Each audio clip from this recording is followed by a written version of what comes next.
La obra del Señor ha ido creciendo en gran manera de los últimos años, de hecho las últimas décadas, el siglo pasado al día de hoy podemos mirar que la iglesia cristiana ha crecido en gran manera. De hecho, cuando miramos algunas estadísticas a nivel mundial, se nos dice que la iglesia cristiana es el 30% de la población mundial, incluyendo la Iglesia Católica y otras denominaciones. Pero si nos vamos un poco más cerca aquí a nuestros vecinos de Estados Unidos, dicen que la tercera parte de la población de Estados Unidos se consideran ellos a sí mismos como cristianos evangélicos.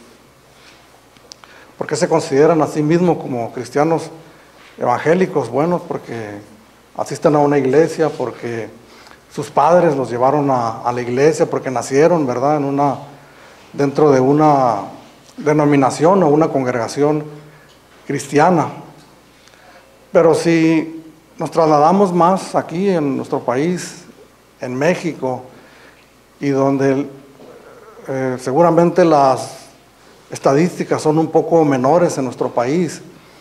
De hecho, tengo unos datos aquí que en la población de México, el último censo que hubo nos dice que hay 130 millones de mexicanos, es la población que tenemos en México. Y de esos 130 millones de mexicanos, 14 millones profesan ser cristianos evangélicos. Si miramos los números, si miramos la proporción, vamos a mirar que es un poquito más de el 10%. Obviamente la diferencia es mucha en comparación con Estados Unidos, sin embargo no es una cantidad menor. 14 millones de mexicanos profesan ser cristianos. Si miramos nosotros así a grandes rasgos, estos números, estos porcentajes de cristianos, pues nos vamos a asombrar, ¿verdad? Y pensar que realmente la iglesia cristiana no es una iglesia pequeña, los evangélicos, no somos realmente una minoría todavía en cuanto, por ejemplo, a la iglesia católica, otras religiones, pero somos una buena cantidad de cristianos. ¿Cómo es que se llegan a estas conclusiones o estas estadísticas, verdad? Porque hay unas personas en cada país que tocan a la puerta y hacen algunas preguntas y entre esas preguntas nos dicen qué religión profesas, ¿verdad? Y muchos de nosotros contestamos y decimos, somos cristianos evangélicos. Entonces esa respuesta va a parar a un papel, a una estadística que va año con año, década con década, aumentando los números, las cifras de aquellos que nos decimos ser cristianos evangélicos. Sin embargo, hermanos, siendo ya más objetivos y más realistas, si nosotros nos abocáramos a mirar otro tipo de estadísticas y quisiéramos investigar cuántos de esos llamados cristianos, que se llaman a sí mismos cristianos, verdaderamente son cristianos comprometidos con su fe, con su creencia. ¿Cuántos de ellos son cristianos que asisten regularmente a una iglesia y están involucrados en ella? Seguramente que la cifra bajaría considerablemente, ¿verdad? Estuve tratando de encontrar algunas cifras, pero por causa de tiempo no me fue posible encontrarlas. Sin embargo, simplemente al observar, cuando nosotros miramos, observamos en nuestra congregación o en las congregaciones que nosotros conocemos, pues es fácil, ¿verdad? De alguna manera mirar a las personas que nos llamamos a nosotros mismos cristianos y mirar el tipo de involucramiento, el tipo de fidelidad o el tipo de compromiso que nosotros tenemos en nuestras congregaciones, pues más o menos nos damos una idea nosotros que el porcentaje definitivamente sería definitivamente muy bajo. Hay lo que algunos llaman y quiero mencionarlo porque es una frase que se menciona mucho. De ninguna manera es mi intención, ¿verdad?, faltar al respeto o poner alguna etiqueta en ningún cristiano, pero hay lo que se llama el cristiano nominal. ¿Quién es un cristiano nominal? Pues es una persona que se considera a sí mismo como cristiano, que se dice a sí mismo ser cristiano. Sin embargo, no tiene ningún tipo de compromiso con su fe, con su creencia. No tiene ningún tipo de compromiso en la iglesia. Si es que asiste a una iglesia, no tiene ningún tipo de compromiso con esa iglesia. Mucho menos tiene ningún tipo de compromiso para vivir conforme a la fe que dice creer. Es un cristiano literalmente, únicamente de nombre. Pero ¿cómo nosotros podemos, hermanos, diferenciar o poder mirar una diferencia entre cristianos nominales? Y le repito, no es mi intención, ¿verdad?, el poner absolutamente, y no me atrevería ni siquiera a mencionar a alguien y decir esta persona es un cristiano nominal. Sin embargo, antes de continuar, sí sería muy importante, muy interesante que nosotros mismos, ¿verdad?, nos analizáramos durante el transcurso de la enseñanza y al final de ella, transcurso de la semana, en nuestras propias indagaciones, y nosotros mismos poder pensar y meditar si yo puedo entrar en esa categoría y considerarme como un cristiano nominal o un cristiano que está comprometido con el Señor Jesucristo, con su doctrina, con la fe en el Señor Jesús. Pero hay cosas que nosotros podemos mirar visiblemente y que nos hablan, ¿verdad?, de una persona que está comprometida con su fe, que está comprometida con el Señor. Sabemos, hermanos, que nosotros llegamos al conocimiento del Señor Jesucristo, que salva nuestras almas, nuestras vidas, cuando nosotros escuchamos el Evangelio de nuestro Señor Jesucristo, las buenas nuevas de salvación, que nos dicen, ¿verdad?, y hemos hablado mucho acerca de eso, que nos dicen a nosotros, primeramente, lo más importante que necesitamos escuchar, que somos pecadores, que necesitamos la misericordia de Dios, que necesitamos la gracia de Dios, que en esta condición en la que estamos nosotros, y el día de mañana nosotros morimos, pues simple y sencillamente para nosotros está destinado, hermanos, palabras duras, pero que están en la fe que nosotros creemos, nos espera una condenación eterna. Entonces, cuando escuchamos esas verdades del Evangelio, pero escuchamos la buena nueva, ¿verdad?, que Dios envió a su Hijo Jesucristo a morir por nuestros pecados, y nosotros ponemos nuestra confianza, reconocemos abiertamente, levantamos la bandera blanca de rendición y reconocemos: soy un pecador y no tengo otra alternativa que recibir al Señor, que creer en el Señor Jesucristo como mi Salvador. Creer lo que dice la palabra de Dios, que Él vino a este mundo para morir por nuestros pecados, que fue a la cruz del Calvario para pagar por nuestros pecados. Entonces nosotros abrazamos la fe en Jesucristo, ¿verdad?, creemos en Él. Dios comienza una obra en nuestros corazones.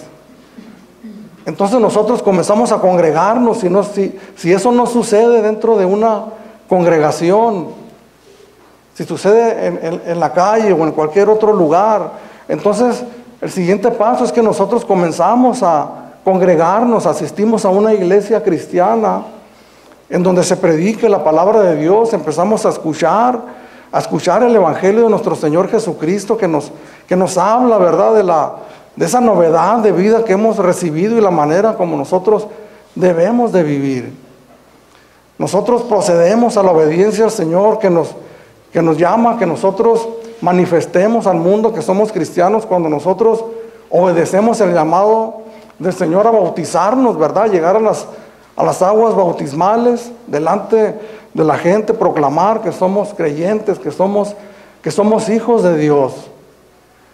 Nos congregamos en una iglesia, comenzamos a participar, comenzamos a involucrarnos, comenzamos a asistir de manera regular en la iglesia, se comienza a manifestar nuestra fe en el Señor Jesucristo, en nuestra congregación, ¿verdad?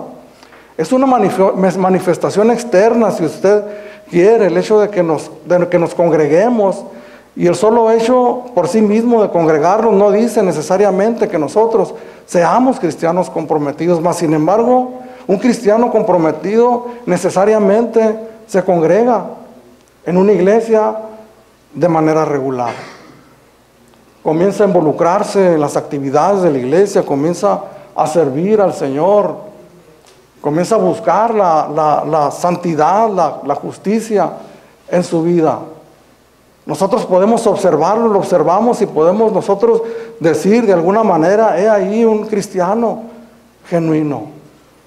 Esas son en términos generales, las maneras en que nosotros podemos observar la vida de un cristiano genuino, que practica su fe en su vida privada, cuando está en privado en su casa, cuando nadie lo ve, pero también practica su fe en público, en su trabajo, en donde quiera que Él está.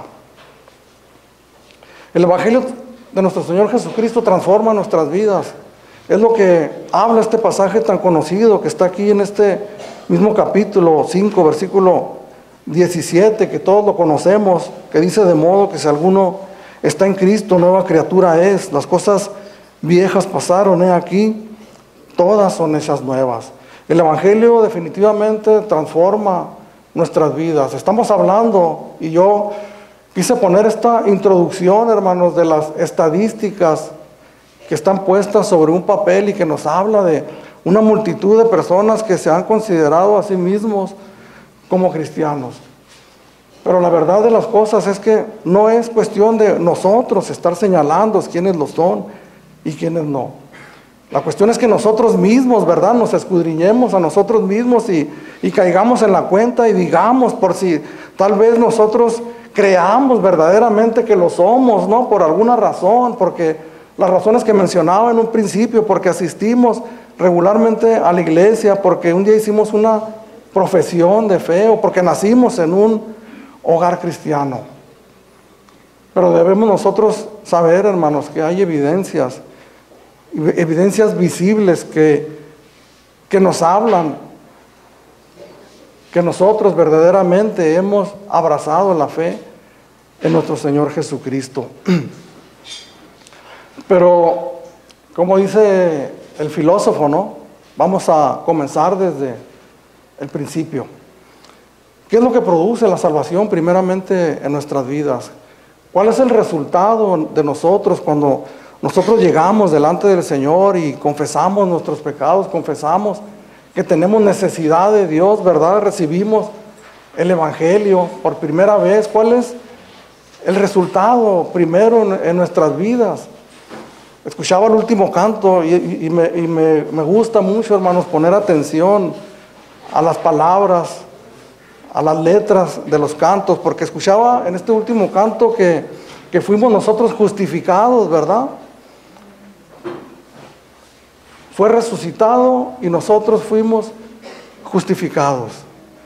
¿Qué es lo que significa la justificación para nosotros? Y eso, hermanos, no es algo que se ve visiblemente, que nosotros podemos observarlo, que podemos escucharlo, sino que es una obra que Dios hace en el corazón de las personas. La primera obra que Dios manifiesta en nuestras vidas es la justificación. ¿Y qué es la justificación para nosotros? Es simplemente, hermanos, que nosotros, la palabra de Dios dice que nosotros éramos culpables delante de Él. Que si lo miramos en términos legales de un juicio, nosotros éramos culpables por haber transgredido la ley de Dios sin duda alguna. Cuando conocemos los 10 mandamientos y simplemente observamos el primero: amarás al Señor con todo tu corazón, con toda tu mente, con todas tus fuerzas, ya no podemos seguir más porque simplemente transgredimos ese primer mandamiento. Pero si queremos seguir mirando los demás, nos vamos a dar cuenta que hemos transgredido la ley de Dios. Por cuanto todos pecaron, estamos destituidos de la gloria de Dios. Somos culpables, hermanos. Todo todo mundo, toda persona, todo ser humano somos culpables delante de Dios. Cuando escuchamos el Evangelio, las buenas nuevas que les mencionaba hace unos momentos, y escuchamos esas noticias, hermanos, de nuestra culpabilidad, pero entendemos que Dios en su gracia, en su misericordia, en su grande amor envió a su Hijo Jesucristo. Y como dice el apóstol Pedro en su primera carta, ¿verdad? Al justo, entregó al justo por los injustos. Aquellos que éramos culpables, que está una sentencia ya delante de nosotros de culpabilidad. Y que, repito, el día que nosotros muramos y esa sentencia sigue firme en nuestras vidas, sin duda alguna, que nosotros vamos a purgar esa condena por una eternidad. Sin embargo, Jesucristo, el Hijo de Dios, vino a este mundo a morir por nuestros pecados. En la cruz del Calvario, la palabra de Dios en el Evangelio nos da testimonio que la razón por la que Él vino a morir fue por nuestros pecados, a pagar la culpa que nosotros deberíamos de haber pagado.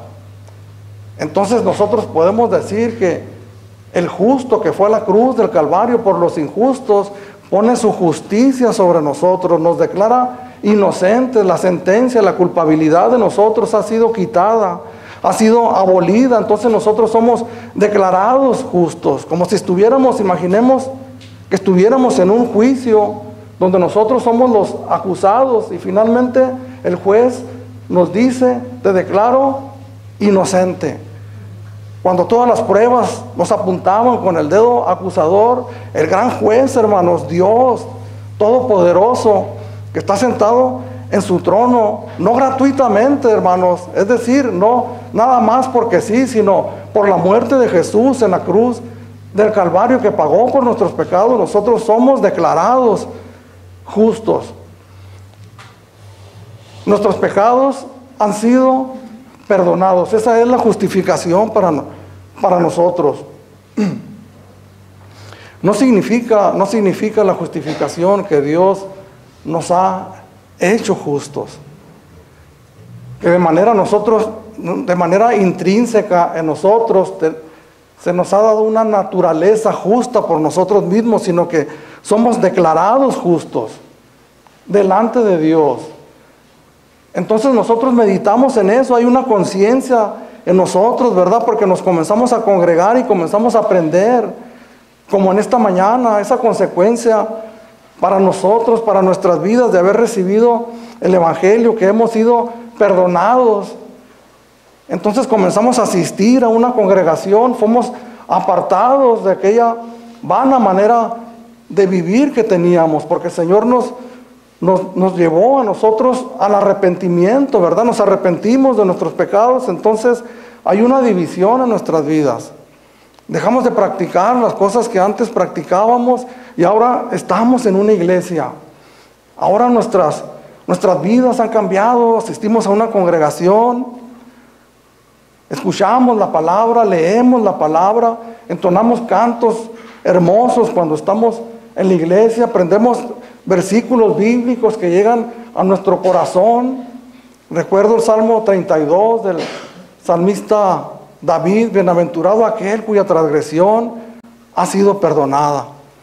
Bienaventurado el varón a quien Jehová no inculpa de iniquidad. Hay gozo en nuestras vidas, en nuestras almas, hay paz en nuestros corazones, porque dice Romanos, ¿verdad? Capítulo 5, versículo 1: justificados pues por la fe tenemos paz para con Dios por medio de nuestro Señor Jesucristo. Entonces es una novedad de vida para nosotros, hermanos, el poder conocer, el poder entender estas grandes verdades. Trae una nueva experiencia para nosotros, una nueva manera de vivir, de gozo, de paz, de contentamiento. Sin embargo, aquí surge una pregunta. Aunque esto es maravilloso y es glorioso y es necesario que así sea, porque tienen que ser perdonados nuestros pecados, y obviamente eso ocasiona a nosotros algo, un alivio tremendo en nuestros corazones. Sin embargo, sí tenemos nosotros que hacernos una pregunta en este punto de la enseñanza. ¿Es esto todo lo que el Señor tiene para nosotros? ¿Es este el todo de la vida de nosotros llamados cristianos? El gozarnos en el perdón de nuestros pecados, en la paz que tenemos con Dios, el poder cantar estos hermosos cantos que antes fui su enemigo, pero ahora estoy sentado a su mesa, ¿verdad? ¿Es esto todo lo que el Señor tiene para nosotros como cristianos? Que sin duda alguna es algo maravilloso y es algo hermoso. Dios pone su Santo Espíritu en nuestras vidas, en nuestros corazones, cuando nosotros abrazamos la fe. Y ese Espíritu Santo nos va guiando, hermanos, en la vida cristiana, a través de el conocimiento de su palabra. En medio de ese gozo, de ese contentamiento, nosotros comenzamos a escuchar la enseñanza de la palabra de Dios, comenzamos a conocer las demandas de Dios para nuestras vidas.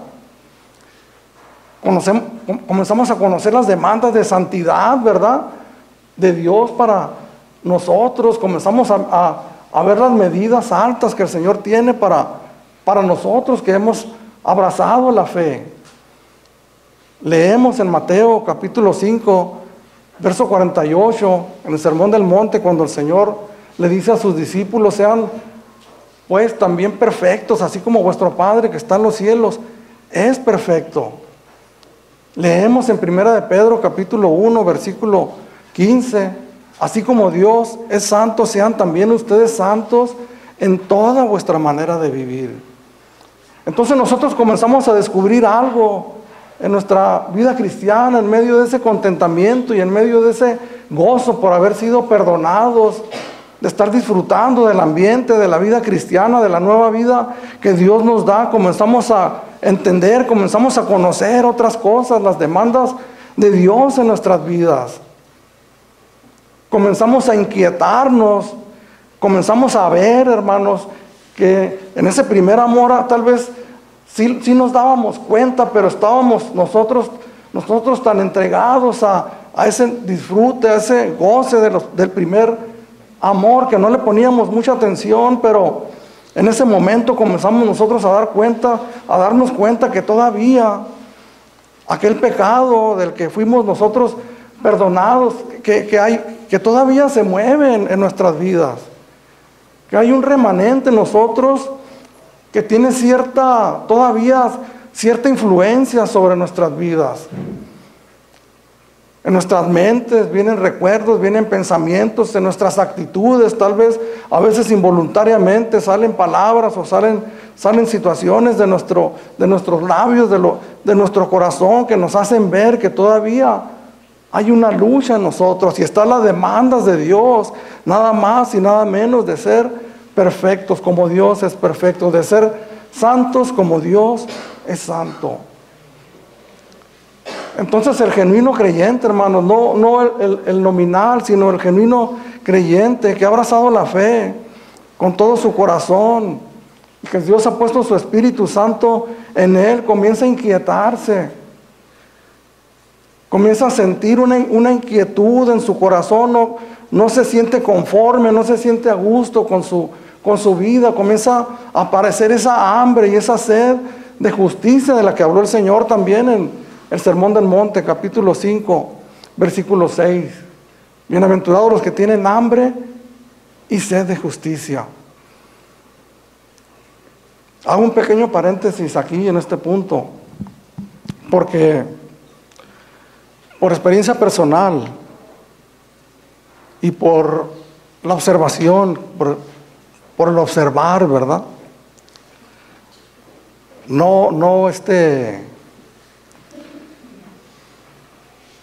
La palabra que usamos, ¿no?, comúnmente, no por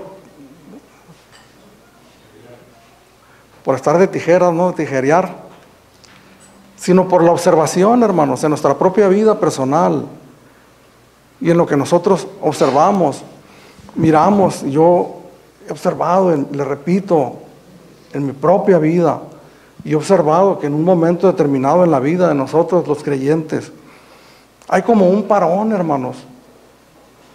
Hay como una pausa en nuestras vidas cuando nosotros comenzamos a darnos cuenta de las demandas del Señor. El apóstol Pedro dice: os ruego como extranjeros y peregrinos que se abstengan de los deleites del alma que batallan dentro de ustedes. O sea que hay una lucha que se nos hace fuerte, que se nos hace difícil, hermanos. Entonces nos detenemos por un momento y se nos hace difícil para nosotros el seguir adelante, el avanzar hacia adelante. El escritor de esta carta, el apóstol Pablo, es un tremendo ejemplo, hermanos, de la obra de Dios en la vida de una persona. Obviamente la obra de que Dios hizo en la vida de este hombre es algo que difícilmente podemos mirar repetido en otra persona que nosotros conozcamos, por la manera que el Señor lo salvó, por la manera que el Señor lo usó en toda su vida hasta el último día de su vida.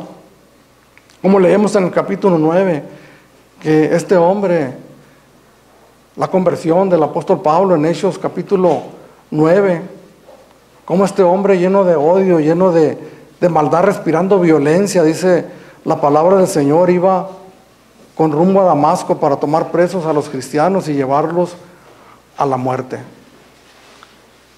Sin embargo, tenemos aquí a un hombre, hermanos, diciendo en este versículo 14, el mismo hombre que iba respirando violencia para apresar a los cristianos, dice en el versículo 14, porque el amor de Cristo nos constriñe. El amor de Cristo nos impulsa, nos obliga, nos empuja. No estamos hablando de un compromiso obligado por fuerzas o por temor, ¿verdad? Algo que los mencioné hace unos momentos y que el Evangelio habla de una condenación eterna. No es el temor a perder nuestras almas para siempre. No es un compromiso forzado, forzoso para nosotros, fatigoso, afanoso. El amor de Cristo nos constriñe, nos habla que nos impulsa. Pensando esto, dice Pablo, porque el amor de Cristo nos constriñe pensando esto. ¿Cuál era la motivación para un hombre como el apóstol Pablo, que miramos su biografía dentro de las mismas escrituras, todo lo que padeció, todo lo que sufrió? ¿En medio de qué circunstancias estaba viviendo él su cristianismo? En medio de persecución, en medio de aflicciones. ¿Cómo es que él no daba la media vuelta y se retiraba y decía: hasta aquí he llegado? ¿Qué era, hermanos, lo que lo impulsaba? ¿Qué era lo que lo empujaba a seguir adelante? Si nosotros nos preguntamos, porque conocemos de repente, ¿verdad?, a personas, a hermanos que miramos sus vidas de devoción a Dios, entregados al Señor. Claro que miramos sus defectos, miramos sus imperfecciones, pero dentro de todo eso sobresale un deseo por agradar al Señor. Vienen situaciones difíciles, vienen pruebas, vienen aflicciones, y sin embargo siguen adelante sirviendo al Señor. ¿Qué los impulsa, hermanos? ¿Qué los empuja? ¿Cuál es su motivación? Si nosotros no tenemos motivaciones, no vamos a ninguna parte. Si los jóvenes que están aquí, que están yendo a la escuela y no saben para qué están yendo a la escuela, entonces no tienen una motivación. La escuela es para ellos pesado, eso es un aburrimiento, es una aflicción, ¿verdad?, en sus corazones, en sus almas, el tener que levantarse cada día para ir a la escuela, porque no tienen una motivación, una meta fija en su mente. Pero si nosotros, sus padres, hablamos con ellos y les decimos: ¿sabes qué? Mira, cuando tú termines estos largos años de sacrificio en la escuela, te van a dar un título que va a decir ahí médico, que va a decir ingeniero. Con ese título tú vas a poder ir y buscar un buen trabajo, vas a poder tener un carro, una casa, vas a poder vivir de una manera decente en esta vida. Entonces hay una motivación, ¿verdad? Nosotros como cristianos, hermanos, nos preguntamos, ¿por qué nosotros vamos a la iglesia cada domingo? ¿Por qué deberíamos nosotros involucrarnos? ¿Por qué debería ser nuestra asistencia a la iglesia regular? ¿Por qué deberíamos nosotros esforzarnos para poder nosotros practicar esa justicia, esa fe en nuestras vidas personales, en nuestra vida personal, en lo privado y en lo público, en lo social? ¿Por qué debe de haber una motivación, algo que nos empuje, que nos impulse? Tenemos muchas motivaciones que producen lo contrario, ¿verdad? El parar, el detenerse. Y meditamos mucho en ellas y a veces podemos caer en la tentación de parar, pero el apóstol Pablo aquí nos está hablando de su gran motivación.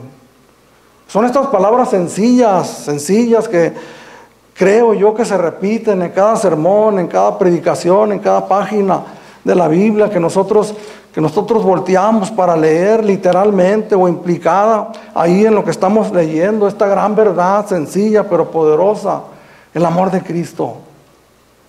No el amor a Cristo, que es débil de parte de nosotros hacia Él. Si nosotros medimos el amor de Cristo hacia nosotros y lo comparamos con nuestro amor hacia Él, es algo insignificante lo que nosotros tenemos. Esa no es nuestra motivación para servir al Señor. Si yo me baso en mi amor a Cristo para yo servirle, entonces lo más probable es que yo no estuviera aquí en esta mañana. Pero esa motivación para nosotros, para cada cristiano, hermanos, debe de ser el amor de Cristo. Porque el amor de Cristo nos constriñe, nos ahoga, nos aprieta, no nos deja estar en paz, nos impulsa a seguir adelante.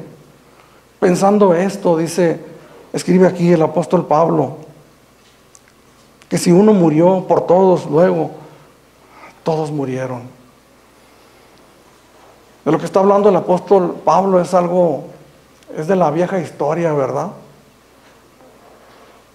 Que a veces de tan repetida ya no la queremos repetir más, queremos escuchar otras cosas más interesantes, más actuales, más útiles para la vida diaria.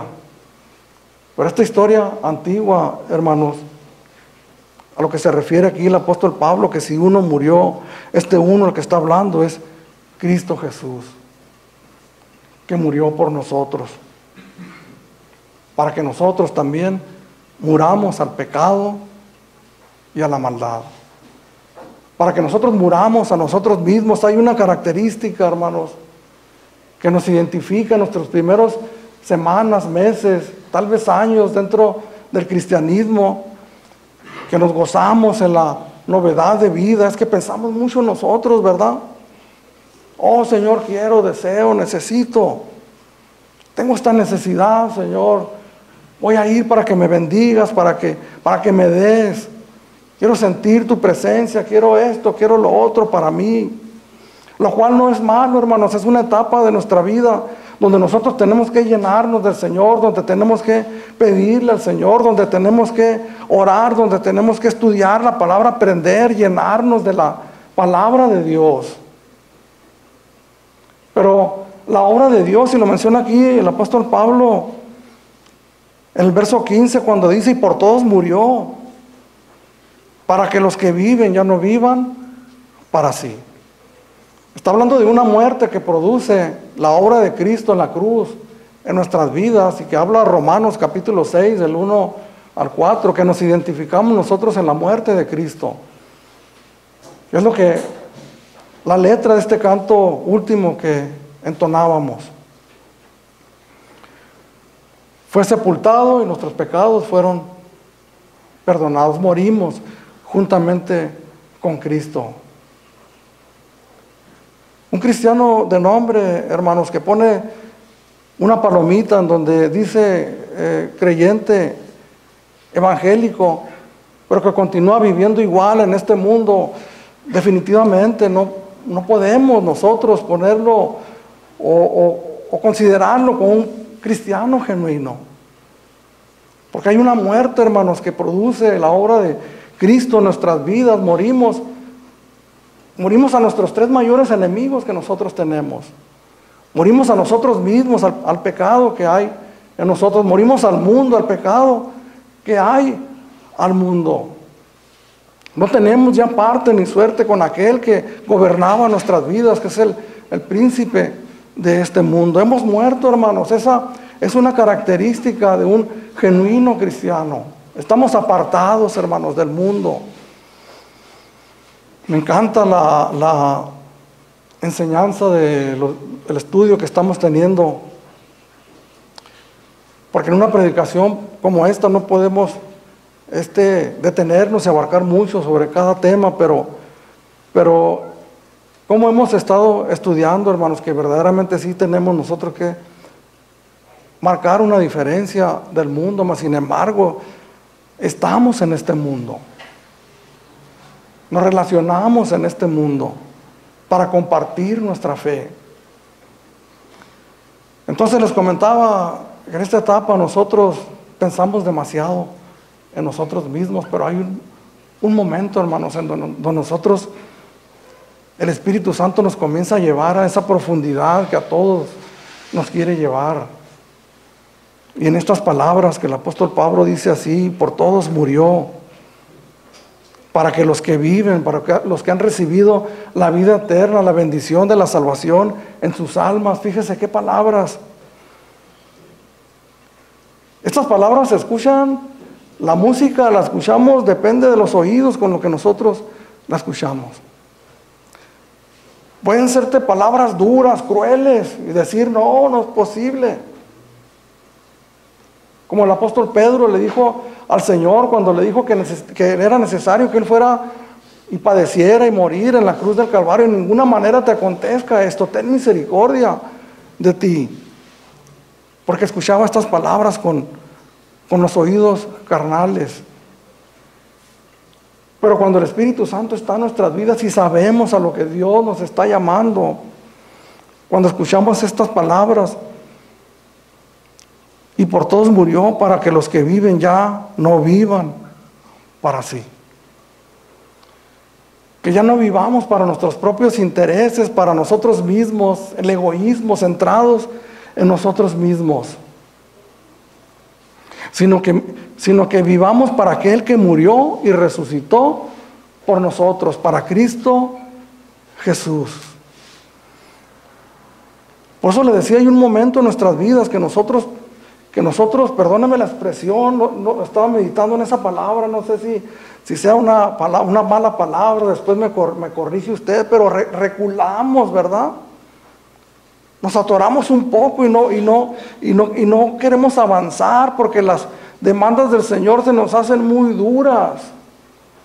Pero la vida cristiana, hermano, se vive por fe, porque no andamos por vista, sino por fe.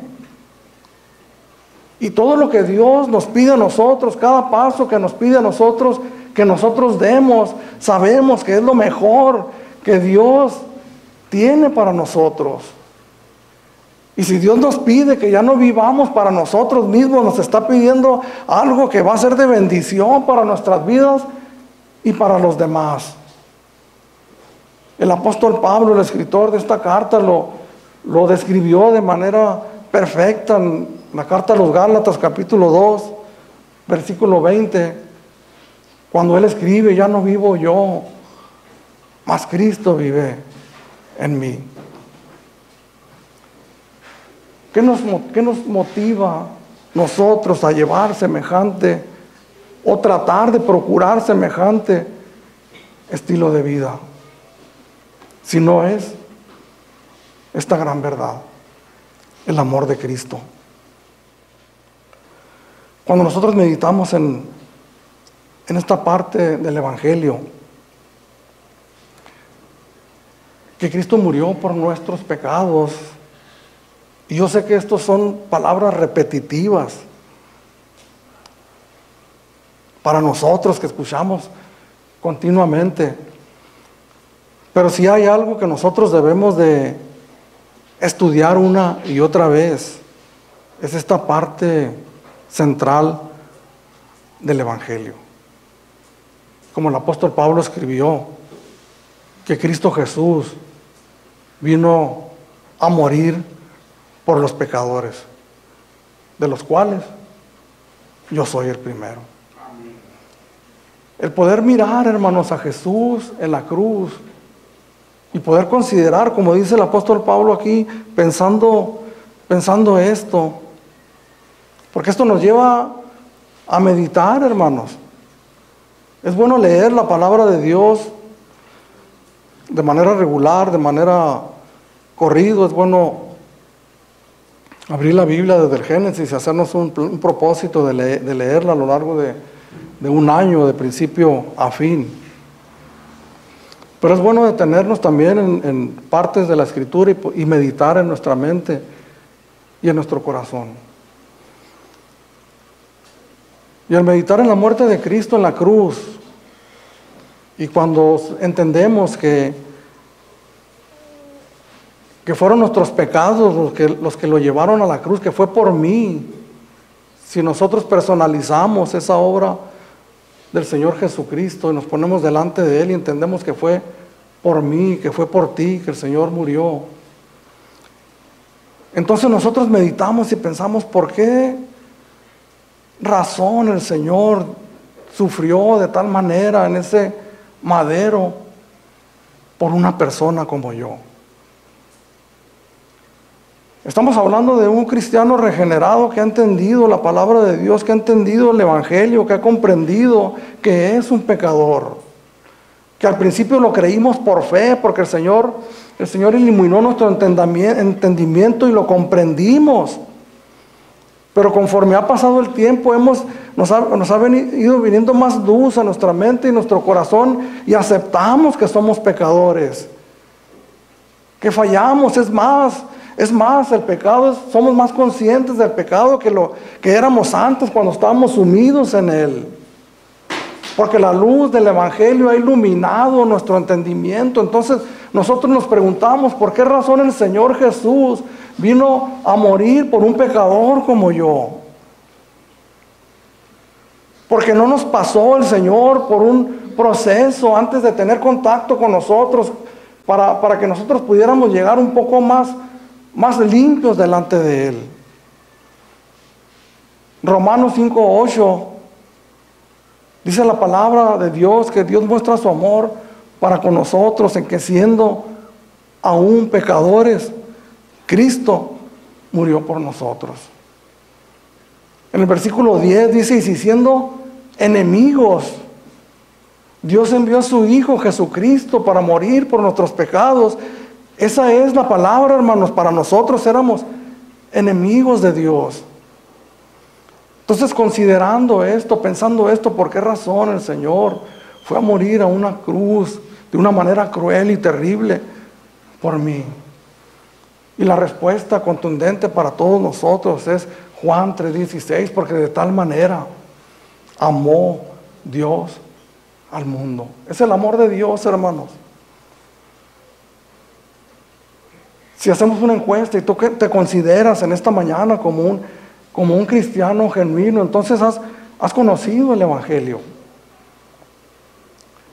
Entonces conoces estas gran verdades, entonces hay una inquietud en tu corazón, quieres servirle más. Tal vez, como decía hace unos momentos, tal vez has reculado de repente, pero esas grandes verdades de la palabra de Dios terminan, hermanos, por golpear nuestros corazones y nuestras mentes. El Espíritu Santo nos guía, nos impulsa al pensar, a meditar en el amor de Dios. Entonces el amor de Cristo, como dice el apóstol Pablo, nos constriñe y nos impulsa, nos obliga a seguir adelante,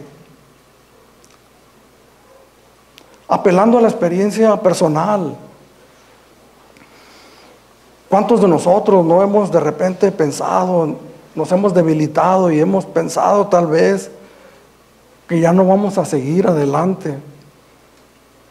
Y yo preguntaría, ¿por qué todavía estás aquí? ¿Por qué estamos aquí, hermanos? Porque al pensar en el gran amor de Cristo por nosotros, eso nos motiva a seguir adelante. Es una verdad muy sencilla, pero muy poderosa. Sin embargo, hermanos, no es suficiente que nosotros tengamos el conocimiento. Tal vez podemos repetir, ¿no? Si yo les preguntara que me explicaran el Evangelio a grandes rasgos, seguramente pudieran repetir las palabras que les he comentado aquí. Y conocemos la historia bíblica de que Dios envió a su Hijo Jesucristo a morir por nuestros pecados. Sin embargo, el solo conocimiento intelectual no es suficiente. Necesitamos conocerlo, porque el apóstol Pablo utiliza esta palabra pensando en esto. Es algo que conocía, alguna información que tenía. Necesitamos escudriñarlo, necesitamos conocerlo, necesitamos saberlo sin duda alguna, hermanos. Pero esto es tan profundo y tan poderoso que no basta únicamente con saberlo y con conocerlo. No es suficiente, hermanos, que nosotros sintamos algo en nuestras vidas. Somos propensos nosotros a lo sensorial, a los sentimientos. Nos gusta sentir sentimientos agradables en nuestras vidas. Y es hermoso, ¿cómo no nos vamos a gozar? ¿Cómo no nos vamos a deleitar si podemos pensar en el apóstol Pablo escribiendo estas cartas? No pienso yo que las estaba escribiendo de una manera indiferente. Al pensar en el salmista David, no creo que haya escrito esas hermosas palabras que el Espíritu Santo le dictó, que las haya escrito de una manera indiferente. Sin embargo, no es suficiente que nosotros sintamos. Las primeras semanas, los primeros meses, los primeros años primer año de mi cristianismo, oh, cuántas sensaciones en mi alma, en mi corazón.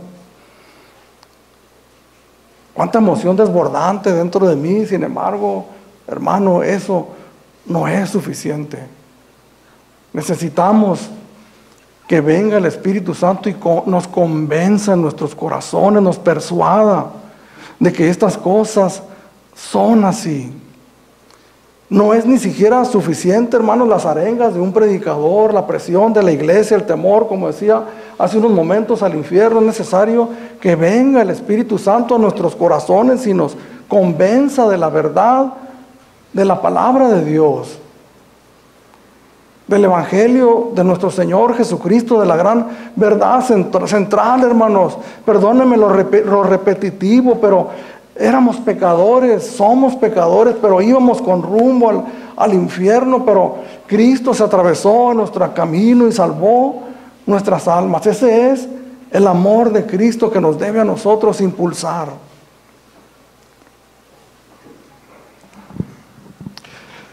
Tal vez estas palabras, hermanos, y he meditado mucho en esto en muchas ocasiones, al meditar en las demandas de la palabra de Dios que tiene para nosotros, y tal vez a veces esta información resulta abrumadora para nosotros, ¿verdad? Hablamos de la fidelidad, hablamos del compromiso, hablamos de la entrega. Miramos al apóstol Pablo, miramos a algunas personas que conocemos y se nos hace abrumador y decimos, no creo yo que pueda llegar a tal manera de vivir. Sin embargo, vayamos paso a paso, hermanos. Paso a paso. Vayamos dando pasos como niños que estamos aprendiendo a caminar y no querramos nosotros obtener todo de una sola vez. Estamos en una lucha, estamos batallando en contra del pecado, pero el Señor Jesús nos ha llamado, hermanos, a que nosotros vivamos para Él. Seguramente Él nos da lo necesario para que nosotros podamos lograrlo. Al iniciar esta enseñanza, les hablaba de cosas visibles, ¿verdad?, que nosotros podemos mirar para poder diferenciar en aquel que es un cristiano comprometido con el Señor y con su iglesia, de aquel que solo es un cristiano nominal. ¿Qué es lo que nosotros tenemos que hacer, hermanos? Para todos, en términos generales, tal vez algunos vamos a agarrar el paso a la mitad de lo que les voy a comentar, tal vez otros desde un principio, pero ¿qué es lo que tenemos nosotros que hacer? Número 1, escucha atentamente el Evangelio de nuestro Señor Jesucristo. Escucha las buenas nuevas de salvación. Cuando estés en la iglesia, abre tus oídos, aprovecha el tiempo que estás aquí cautivo. De todas maneras vamos a estar aquí. Abre tus oídos y escucha las buenas nuevas de salvación y acompáñanos con una oración y dile: Señor, ten misericordia de mí, que tu Espíritu Santo hable con tus palabras a mi corazón. Escucha la buena nueva de salvación, la información que tiene la palabra de Dios para nosotros, que somos pecadores, que necesitamos a un Salvador. Y pídele a Dios que grabe esas palabras en tu corazón y cree en ellas. Pon tu confianza en estas palabras, pon tu confianza en el Señor Jesucristo. Una vez que hayas confiado en el Señor Jesús como tu Salvador, hayas creído a la palabra de Dios, congrégate, síguete congregando. Obviamente, en esta iglesia. Da el paso de fe, no la pienses mucho. El Señor empieza a obrar en ti, no vas a batallar mucho cuando escuches la demanda del Señor, del paso de obediencia, de que llegues a las aguas bautismales para que des testimonio al mundo de lo que ha sucedido en tu vida. Bautízate en el nombre del Padre, del Hijo y del Espíritu Santo. Sé fiel a la congregación, participa poco a poco, acude a la iglesia. Una vez a la semana, cada domingo, congrégate. Comienza a involucrarte en el servicio de la iglesia. ¿Qué hay que hacer en la congregación? ¿Qué puedo hacer? Cosas mínimas, pequeñas.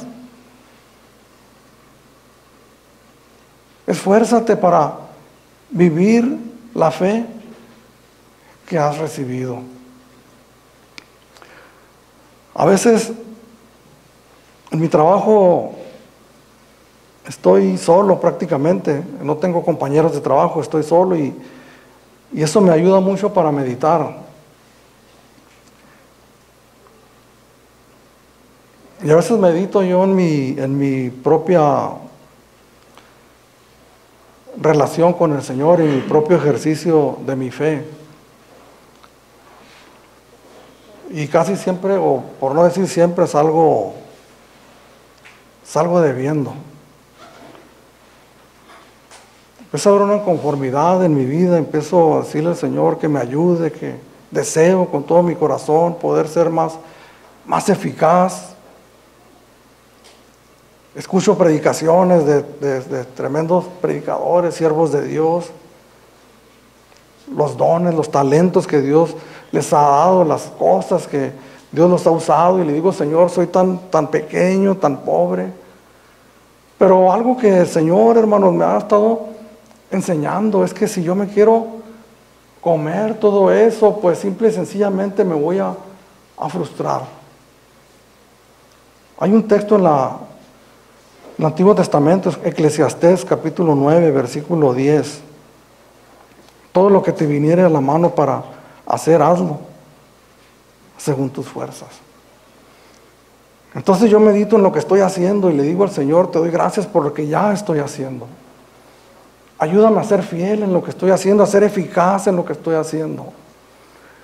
Medito en los martes que vengo con mis hermanos y el Espíritu Santo me da testimonio y me dice en mi corazón: vuélcate ahí, da lo mejor que tienes ahí. El ministerio que Dios me ha dado como predicador, el Espíritu Santo me pone en mi corazón: esfuérzate al máximo, da lo máximo que tú puedas dar. Lo que tengas en tu mano hacer, hazlo según tus fuerzas. Tengo a mis hijos, personas cercanas, tienes a tus hijos pequeños. Tal vez si tú piensas que que es muy difícil para ti ir para lugares concurridos y hablar con personas extrañas y compartirles el evangelio. Tal vez te vas a frustrar, pero en casa tenemos a hijos, tenemos nietos, tenemos personas. Lo que tengas en tu mano hacer, hazlo según tus fuerzas. Paso a paso vamos caminando, hermanos, y cuando menos esperamos, estamos involucrados en la obra del Señor, porque el amor de Cristo nos constriñe. Y seguimos adelante avanzando para la gloria de Dios. Nosotros estamos, les decía hace unos momentos, en estos caminos por fe. Creímos por fe en el Evangelio cada día que vivimos. Nuestro cristianismo lo hacemos por fe. La fe en nuestro Señor Jesucristo, la confianza en Jesús inicial y cada día de nuestras vidas. Hebreos capítulo 12, versículo 2, puestos los ojos en Cristo, el autor y consumador de la fe. Quiero terminar con una historia, pequeña historia con la que me encontré mientras estudiaba esta palabra, acerca de una mujer poetisa de origen inglés, de Inglaterra. Ella era poetisa y era compositora de himnos. Y en el año de 1858 escribió un poema muy hermoso. Dice la referencia que ella estaba en la casa con su padre, en la casa de un pastor de visita, y miró un cuadro pegado en la pared de la crucifixión de Jesús. Y este cuadro tenía estas palabras escritas ahí, decía: yo hice esto por ti. ¿Qué has hecho tú por mí? Entonces dice la referencia que esta mujer tomó un papel y un lápiz y comenzó a escribir en ese momento un poema que más adelante se convirtió en un himno muy hermoso. Y quiero compartirte estas palabras, hermano, que no están sacadas de un texto bíblico, pero es que sin duda nos vamos a dar cuenta que son palabras de una mente empapada de la palabra de Dios. Y este poema dice así: mi vida di por ti, mi sangre derramé, por gracia te salvé, por ti inmolado fui, y tú ¿qué das por mí? En nuestro caminar como cristianos, y que se lleva a cabo estas palabras que leímos aquí, cuando dice en el verso 15, para que los que vivan ya no vivan para sí, sino para aquel que murió y resucitó por ellos. Se comienza a manifestar en nuestra vida en una devoción a Dios, en una búsqueda de su presencia, de su rostro, el quererle conocer cada vez más, el querer mejorar nuestros caminos. Y